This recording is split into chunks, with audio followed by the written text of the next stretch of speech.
Solo le pido a Dios que el dolor no me sea indiferente, que la reseca muerte no me encuentre vacía y sola sin haber hecho lo suficiente. Solo le pido a Dios que lo injusto no me sea indiferente, que no me abofeten la otra mejilla después de que una garra me arañó esta suerte. Solo le pido a Dios que la guerra no me sea indiferente.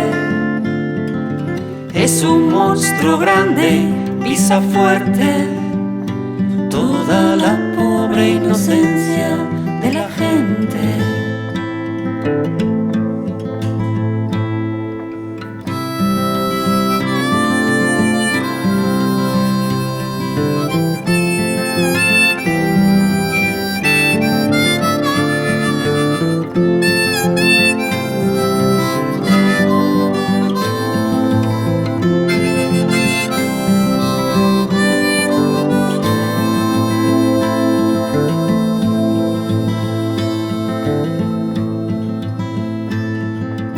Solo le pido a Dios que el engaño no me sea indiferente.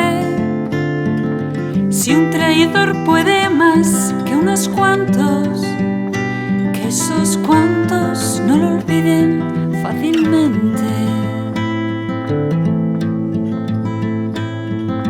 Solo le pido a Dios que el futuro no me sea indiferente.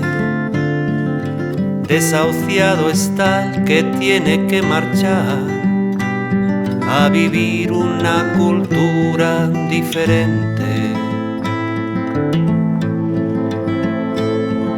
Solo le pido a Dios que la guerra no me sea indiferente.